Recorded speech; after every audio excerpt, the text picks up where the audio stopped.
বেহাইয়ারে কচু দিলি বেহাইয়ায় কয় আমাগো চিংড়ি মাছ আছে।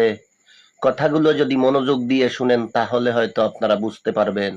আমাদের প্রধান উপদেষ্টা মানে অন্তর্বর্তীকালীন সরকারের প্রধান উপদেষ্টা ডক্টর মোহাম্মদ ইউনূসের যুক্তরাজ্য সফরের প্রায় শেষ পর্যায়ে উনি চলে এসেছেন। এর মধ্যে 3 দিন পার হয়ে গেছে এবং কাজের কাজ কতটুকু হয়েছে এটা নিয়ে গবেষণা হতে পারে।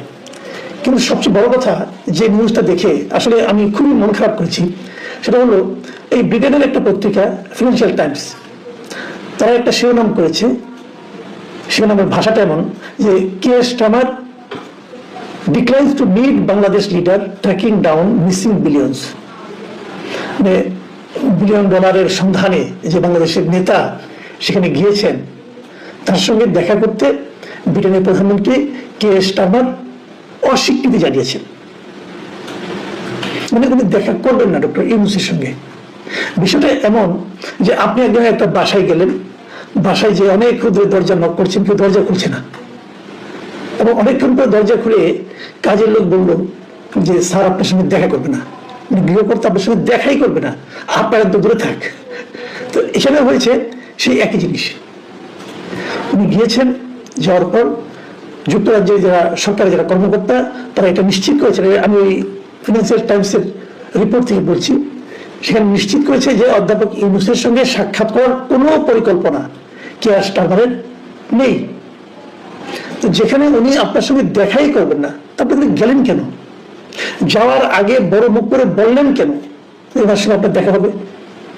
তেমন দেখা হওয়ার পর আপনি ওই দেশে যারা টাকা পয়সা নিয়ে গেছে আমাদের দেশ থেকে সেগুলো কি ফেরত আনার জন্য চেষ্টা করবেন, বলবেন?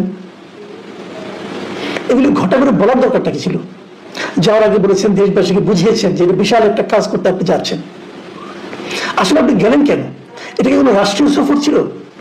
দুই দেশের মধ্যে কোনো দ্বিপাক্ষিক সফর ছিল? কিছু ছিল না। এটা ছিল ডক্টর ইউনূসের একটা ব্যক্তিগত সফর। উনি একটা পুরস্কার পাবেন, যে পুরস্কার পাবেন সেটাও এক জটিল পুরস্কার। সেই পুরস্কারের যে তালিকা পেয়েছে সেই তালিকা ওনার নাম নাই, মনে হয় কোনো সান্ত্বনা পুরস্কার টুরস্কার হবে আর কি, জানি না। খুব গুরুত্বপূর্ণ কোনো পুরস্কার তো মনে হয় না। যে লোক নোবেল প্রাইজ পেয়ে গেছে তাকে এই পুরস্কারের জন্য লালায়িত হতে হবে কেন? উনি গেছেন, এয়ারপোর্টে নেমেছেন, কোনো রাষ্ট্রীয় প্রটোকল ওনাকে দেওয়া হয়নি। ডক্টর ইউনূস অনেক পুরস্কার পেয়েছেন, পাওয়ার জন্য বিভিন্ন দেশে ভ্রমণ করেছেন, কোনো আপত্তি নাই আমাদের। কিন্তু সেই ইউনূস আর আজকের ইউনূস তো এক না। আগে উনি কত জায়গায় কি পুরস্কার পেয়েছেন, কি পুরস্কার পেতে যে সম্মান পেয়েছেন নাকি অসম্মানিত হয়েছেন সেগুলো আমাদের গায়ে লাগে নাই তখন, কারণ তখন ইউনূস ছিলেন একজন ব্যক্তি মাত্র। এখন কিন্তু ডক্টর ইউনূস একজন ব্যক্তি মাত্র নয়, উনি এখন এই দেশের প্রধান নির্বাহী, বাংলাদেশ সরকারের